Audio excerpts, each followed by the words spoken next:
Innal hamdalillah nahmaduhu wa nasta'inuhu wa nastaghfiruh wa na'udzu billahi min shururi anfusina wa min sayyiati a'malina. May yahdihillahu fala mudilla lahu wa may yudlil fala hadiya lahu. Wa asyhadu an la ilaha illallah wa asyhadu anna Muhammadan abduhu wa rasuluh. Sallallahu alaihi wa ala alihi wa sahbihi wa man tabi'ahum bi ihsan ila yaumiddin, amma ba'd. Fa inna asdaqal hadithi kitabullah wa khairal hadi hadi Muhammadin sallallahu alaihi wasallam wa syarrul umuri muhdatsatuha fa inna kulla muhdatsatin bid'ah wa kulla bid'atin dhalalah wa kulla dhalalatin finnar. Ma'asyiral muslimin jamaah Jumat rahimani wa rahimakumullah. Alhamdulillah, kita bersyukur kepada Allah Subhanahu wa ta'ala yang senantiasa mencurahkan nikmat kepada kita dimanapun kita berada. Nikmat Allah Subhanahu wa ta'ala senantiasa meliputi kita yang tidak bisa kita menghitungnya. Diterangkan dalam Al-Quranul Karim oleh Allah Subhanahu wa ta'ala, wa in ta'uddu ni'matallahi la tuhsuha. Dan jika kalian ingin menghitung nikmat Allah, maka kalian tidak akan bisa menghitungnya. Nikmat tatkala kita bangun dari tidur kita di pagi hari sampai kita berada di siang hari ini, itu merupakan nikmat yang tidak bisa kita hitung. Apalagi kalau kita bandingkan dengan nikmat-nikmat di hari-hari yang lainnya, dari waktu pagi, siang, sore, dan malam hari. Itu merupakan nikmat yang tidak bisa kita menghitungnya. Maka yang wajib kita lakukan kepada nikmat tersebut, akan nikmat tersebut, maka kita wajib bersyukur kepada Allah agar nikmat ditambah oleh Allah Subhanahu wa ta'ala. Diterangkan oleh Allah dalam Al-Quranul Karim di ayat yang lainnya, wa ta'adzana rabbukum la in syakartum la azidannakum wa la in kafartum inna adzabi lasyadid. Dan tatkala Rabbmu mengumumkan, andai kata kalian bersyukur, maka aku akan tambahkan nikmat tersebut, kata Allah. Dan jika kalian ingkar, maka sungguh azabku sangatlah pedih. Maka kewajiban kita sebagai hamba Allah terhadap nikmat yang diberikan kepada kita dari Allah adalah mensyukuri nikmat tersebut. Kita cintai Allah Subhanahu wa ta'ala yang beri nikmat, dan kita lakukan ketaatan sebagai bentuk dari pembalasan kita akan nikmat Allah Subhanahu wa ta'ala. Kita yakini nikmat tersebut dari Allah, kita ucapkan alhamdulillah, dan kita tegakkan peribadahan kepada Allah Subhanahu wa ta'ala yang nanti akan menjadi bekal untuk kita semuanya di hari tatkala kita menghadap Allah Subhanahu wa ta'ala pada hari kiamat nanti. Pada khutbah Jumat yang ringkas ini, kami akan bacakan 6 ayat dari surah Az-Zariyat, surah Makkiyah, yang terdapat padanya dari janji Allah Subhanahu wa ta'ala tentang pastinya hari kiamat itu, pastinya hari kebangkitan, dan pastinya pembalasan pada hari kiamat nanti. Diterangkan oleh Allah Subhanahu wa ta'ala dari ayat-ayat tersebut, a'udzu billahi minasyaitonir rajim. Bismillahirrahmanirrahim. Wadh-dhariyati darwa falhamilati wikra faljariyati yusra falmuqassimati amra innama tu'aduna lasadiq wa innad dina lawaqi'. Terjemahan dari mana ayat? Wadh-dhariyati darwa. Allah bersumpah demi angin yang menerbangkan debu. Falhamilati wikra, demi awan yang membawa hujan. Faljariyati yusra, demi perahu yang berjalan di lautan dengan sangat mudahnya. Falmuqassimati amra, demi para malaikat yang membagi urusan.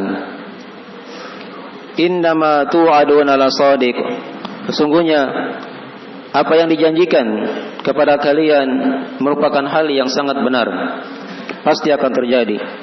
Wa innad dina lawaqi', dan sesungguhnya pembalasan itu pasti akan terjadi.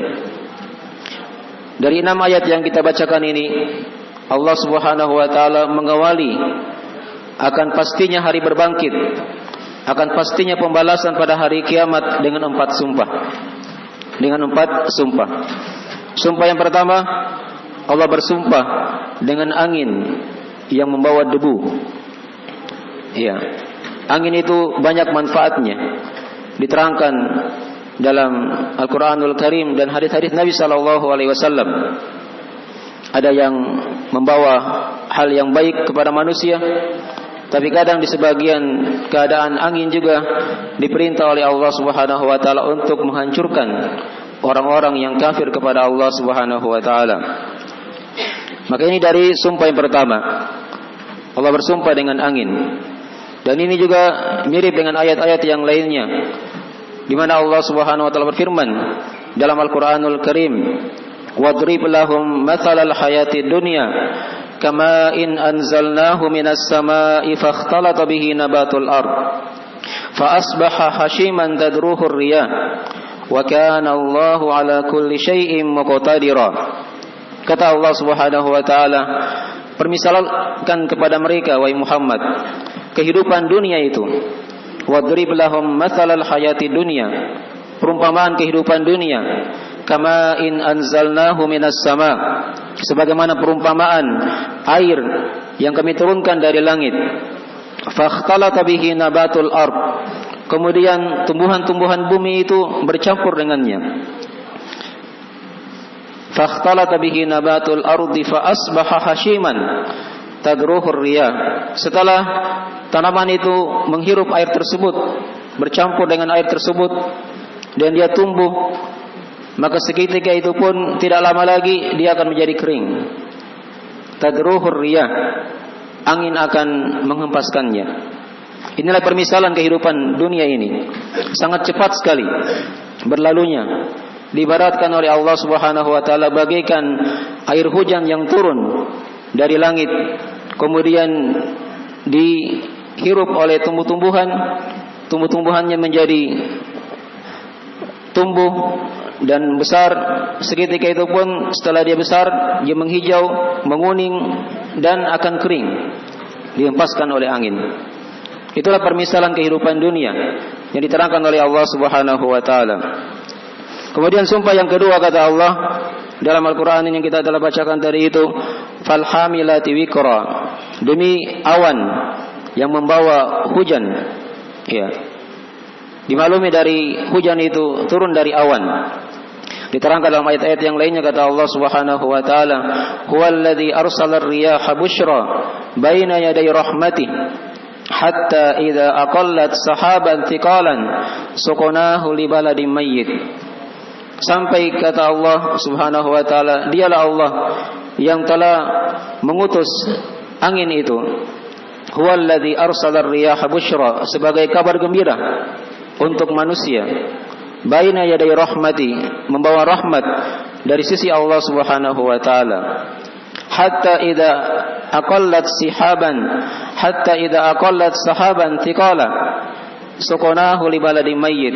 Sampai tatkala awan itu sudah menjadi berat, menjadi mendung, maka kata Allah, kami tumpahkan dia kepada negeri yang mati, bumi yang mati, yang dengannya bumi itu akan hidup. Ya, setelah matinya akan tumbuh tumbuh-tumbuhan setelah matinya sebelumnya, dikarenakan karena adanya hujan yang turun. Ini dari sumpah yang kedua. Allah bersumpah dengan awan yang membawa hujan tersebut. Kemudian sumpah yang ketiga, wal jariyati yusra, fal jariyati yusra, demi perahu yang berjalan di lautan. Ya, ini juga dari hal yang sangat besar manfaatnya di tengah manusia. Perhatikan tadi dari sumpah-sumpah yang telah kita bacakan, adanya angin, adanya awan yang membawa hujan, adanya perahu yang berjalan di lautan. Ini merupakan dari makhluk-makhluk Allah Subhanahu wa taala yang membawa manfaat untuk manusia, dijadikan sebagai bekal agar kita semakin mengesahkan Allah Subhanahu wa taala. Maka diterangkan di sumpah yang ketiga ini, fal jariyati yusra. Allah bersumpah dengan perahu-perahu yang berjalan di lautan. Ini diterangkan juga di ayat yang lainnya, kata Allah Subhanahu wa taala, "Wa min ayatihil jawari fil bahri kal a'lam." Dan di antara tanda kekuasaan Allah Subhanahu wa taala adalah perahu-perahu yang berjalan di lautan bagaikan gunung-gunung, kata Allah. Perahu yang kecil itu kita perhatikan. Andai kata Allah akan tenggelamkan dia, maka dia akan tenggelam. Tapi di antara tanda kekuasaan Allah, dia berjalan di lautan yang sangat dalam dan dia tidak tenggelam. Itu merupakan tanda dari kekuasaan Allah Subhanahu wa taala. Diibaratkan oleh Allah dalam Al-Qur'an dan disumpahi oleh Allah Subhanahu wa taala akan agungnya perkara itu karena besarnya manfaat dari perahu tersebut, dari kapal-kapal tersebut yang berjalan di lautan, yang andai kata Allah tenggelamkan dia, itu adalah perkara yang sangat mudah untuk Allah Subhanahu wa taala. Kemudian sumpah yang keempat, di terakhir kata Allah Subhanahu wa taala, "Fal muqassimati amra." Dan demi malaikat yang membagi urusan-urusan, yang membagi urusan. Karena di antara para malaikat, malaikat merupakan makhluk Allah Subhanahu wa taala yang dicipta oleh Allah dari cahaya, yang mana mereka ini senantiasa taat pada perintah Allah, tidak pernah bermaksiat kepada Allah Subhanahu wa taala dan tidak pernah capek dalam beribadah kepada Allah. Yusabbihuna al-laila wan-nahara la yafturun. Mereka senantiasa bertasbih kepada Allah siang dan malam, tidak pernah bosan dalam beribadah kepada Allah Subhanahu wa taala. Maka di antara para malaikat ada yang ditugasi oleh Allah Subhanahu wa taala untuk membagi rezeki, membagi urusan-urusan. Dan kalau kita perhatikan dari malaikat-malaikat Allah, mereka ditugaskan oleh Allah Subhanahu wa taala dengan berbagai macam tugas-tugas. Di hari Jumat yang mulia ini, ada malaikat yang berdiri di pintu-pintu masjid, menulis orang-orang yang hadir di salat Jumat, yang masuk ke masjid. Dan itu dari hal yang tidak kita lihat, tapi Allah Subhanahu wa taala khabarkan dalam hadis Nabi sallallahu alaihi wasallam. Mereka melihat kita, dan tatkala khatib telah naik di atas mimbar, maka mereka menutup buku-buku mereka untuk mendengarkan khutbah. Ini para malaikat dari makhluk Allah Subhanahu wa taala. Maka di antara mereka ada yang ditugaskan oleh Allah untuk membagi urusan-urusan. Ada yang tugasnya menurunkan hujan, ada yang tugasnya mengatur tumbuh-tumbuhan, ada yang tugasnya membawa wahyu, ada yang tugasnya menulis amalan baik dan jelek dari setiap hamba ini. Ada yang tugasnya ditugaskan oleh Allah Subhanahu wa taala untuk menghadiri majelis-majelis ilmu, majelis-majelis Al-Qur'an yang dibacakan padanya ayat-ayat Allah Subhanahu wa taala, dan selainnya dari tugas-tugas mereka. Ini merupakan dari hal yang wajib kita imani akan adanya para malaikat. Dan Allah sumpahi juga mereka dalam ayat yang mulia ini. Setelah 4 sumpah ini, Allah bersumpah dengan angin, dengan awan, dengan kapal-kapal dan para malaikat. Maka diterangkan jawaban dari sumpah tersebut, "Innama tu'aduna lawaqi." Sesungguhnya apa yang dijanjikan kepada kalian itu pasti akan terjadi. Innama tu'aduna lasadiq. Sesungguhnya apa yang dijanjikan kepada kalian itu benar, pasti akan terjadi. Tidak ada hal yang didustakan pada perkara itu. Itulah hari kebangkitan. Wa innad dina lawaqi. Dan pembalasan itu pasti akan terjadi. Maka ini dari sumpah yang sangat besar, dari jawaban sumpah yang Allah Subhanahu wa taala ingin tekankan kepada kita semuanya, bahwasanya hari kebangkitan itu merupakan hal yang pasti akan terjadi. Dan hari pembalasan dari amalan yang kita amalkan di muka bumi ini, itu pasti akan terjadi pada hari kiamat. Perhatikan di antara dari nama hari kiamat, kata Allah Subhanahu wa taala, Maliki Yaumiddin, penguasa hari pembalasan. Dia dikatakan ad-din yang bermakna al-jaza wal hisab, balasan dan perhitungan amalan. Maka ini dari hal yang hendaknya kita senantiasa mengingatnya. Dunia ini bukan negeri abadi yang kekal kita akan tinggal di sini. Kita hanya lewat. Ya, kita hanya singgah di dunia ini. Diterangkan dalam hadis Nabi sallallahu alaihi wasallam, "Kun fid dunya ka'annaka gharibun aw 'abiri sabilin." Jadilah kamu di dunia bagaikan orang yang hanya lewat saja, ya, atau orang asing yang hanya lewat saja. Dan dalam Al-Quranul Karim diterangkan kepada kita berbagai macam ayat-ayat yang menjelaskan tentang pastinya hari kebangkitan. Di antaranya Allah Subhanahu wa taala berfirman dalam Al-Quranul Karim, "Za'amal ladzina kafaru alla yub'atsu, qul bala wa rabbi latub'atsunna tsumma latunabba'unna bima 'amiltum wa dzalika 'ala Allahi yasir." Orang-orang yang kafir menyangka mereka tidak akan dibangkitkan. Maka dibantah oleh Allah Subhanahu wa taala, "Qul bala wa rabbi," katakanlah wahai Muhammad, demi Rabbmu, mereka pasti akan dibangkitkan dan mereka akan diberitakan apa yang mereka telah amalkan.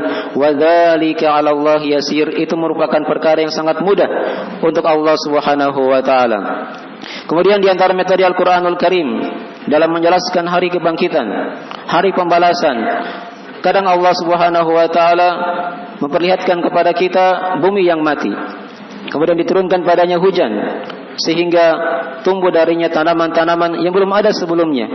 Bumi yang besar ini Allah mampu hidupkan.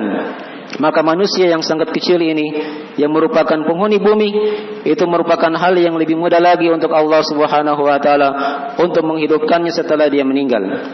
Kemudian di antara metode Al-Quran yang lain lagi, yang dengannya Allah menetapkan hari kebangkitan.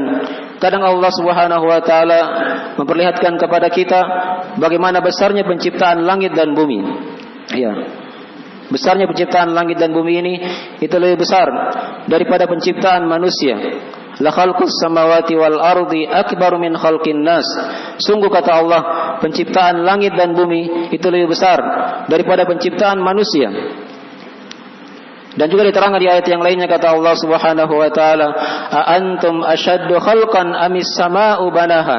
Apakah kalian lebih besar penciptaannya daripada langit yang kita lihat di atas kita ini? Ini pertanyaan yang tidak butuh jawaban, karena dia merupakan perkara yang sangat besar. Manusia ini sangat kecil sekali. Ya, lebih besar penciptaan langit dan bumi. Allah Subhanahu wa taala mampu menciptakannya. Dan langit dan bumi ini pada hari kiamat nanti akan dihancurkan oleh Allah, diganti dengan langit dan bumi yang baru. Yauma tubaddalul ardu ghairal ardi was samawat. Hari kiamat itu kata Allah, dia merupakan hari tatkala bumi diganti dengan bumi yang lain dan langit juga diganti dengan langit yang lainnya, yang dengannya manusia semuanya akan berkumpul di padang mahsyar di bumi yang baru tersebut.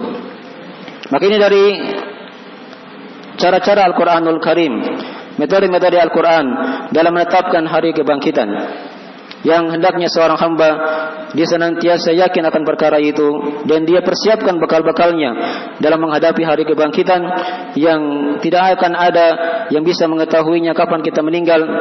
Dan semoga Allah Subhanahu wa taala senantiasa memberikan kepada kita al-afiat dan memberikan kepada kita kemudahan-kemudahan untuk menyiapkan bekal-bekal dalam menyongsong hari kebangkitan tersebut dan memudahkan kita dalam hisabnya, memasukkan kita ke dalam surganya dan menghindarkan kita dari siksaan api nerakanya. Innahu waliyudzalika wal qadiru alaihi. Innahu waliyudzalika wal qadiru alaihi. Aqulu qali hadza kama tasma'un, astaghfirullah li wa lakum, innahu huwal ghafurur rahim.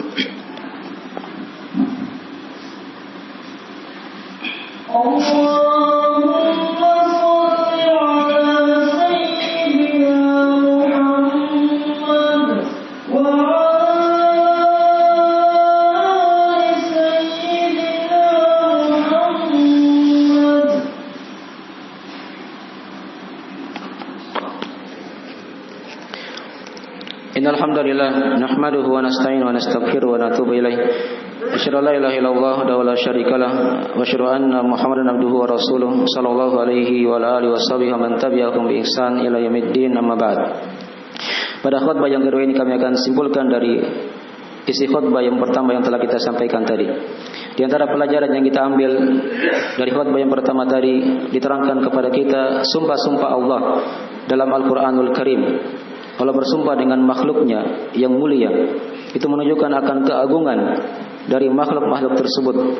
Kemudian padanya ada penetapan akan hari kebangkitan. Kemudian padanya ada penetapan akan hari pembalasan pada hari kiamat nanti. Dan padanya juga diterangkan kepada kita akan fananya dunia ini. Dunia ini merupakan negeri yang kita akan tinggalkan, yang kita akan mengarah pada negeri akhirat. Mau tidak mau pasti kita akan berjalan ke sana. Setelah alam dunia ini ada alam kubur. Setelah alam kubur ada negeri akhirat, yang mana itu merupakan tempat terakhir kita. Dan pada hari kiamat nanti hanya ada dua golongan, fariqun fil jannati wa fariqun fis sa'ir. Sebagian dari mereka di surga dan sebagian mereka berada di dalam neraka yang menyala-nyala. Dan juga diterangkan di ayat yang lainnya, kata Allah Subhanahu wa taala, faminhum syaqiyyun wa minhum sa'id. Dan di antara mereka ada yang celaka dan di antara mereka ada yang berbahagia. Dan diterangkan juga oleh Allah di ayat yang lainnya, huwallazi adhaka wa abaka. Dan dialah Allah Subhanahu wa taala yang membuat tertawa dan membuat menangis. Maka ini dua tempat kembali manusia pada hari kiamat nanti. Dan kita tidak tahu di mana tempat kembali kita. Kita senantiasa berdoa kepada Allah agar kita dimasukkan ke surganya, dijauhkan dari siksaan api nerakanya. Dan surga itu merupakan perkara yang sangat mahal. Surga itu didapatkan dengan amalan-amalan, bukan dengan hal yang gratis, yang santai. Oleh karena itu hendaknya kita senantiasa berpacu dalam dunia ini untuk senantiasa beramal amalan yang soleh, ya, mentauhidkan Allah, mengikuti sunnah Rasulullah SAW, dan mentaati perintah Allah, menjauhi larangannya, agar kita digolongkan dari hamba-hambanya yang selamat pada hari kiamat nanti. Innahu waliyudzalika wal qadiru alaih. Inna Allah wa malaikatahu yusalluna ala nabi ya ayyuhalladzina amanu sallu alaihi wa sallimu taslima. Allahumma salli wa sallim ala abdika wa rasulika wa nabiyyika Muhammad wa man sara binahjihi minas sahabati wal khulafa'ir rasyidin wa man tabi'ahum bi ihsan ila yaumiddin. Allahumma ighfir lana dhunubana dikkaha jillaha wa awallaha wa akhiraha wa alaniyataha wa sirraha ya arhamar rahimin. Allahumma taqabbal minna innaka antas samiul alim wa tub alaina innaka antat tawwabur rahim. Allahumma arinal haqqa haqqa warzuqna tiba'ah wa arinal batila batila warzuqna tinabah. Allahumma aminna fi awtanina wa aslih a'immatana wa walata umurina waj'al hadzal balada baladan amina mutma'inna wa sa'ira minal muslimin. Allahumma ya muqallibal qulub tsabbit qulubana ala dinik wa ta'atik. Allahumma ya musarrifal qulub sarrif qulubana ila ta'atik. Rabbana atina fid dunya hasanah wa fil akhirati hasanah wa qina adzabannar. Subhana rabbika rabbil izzati amma yasifun wa salamun alal mursalin walhamdulillahi rabbil alamin. Wa aqimis shalah.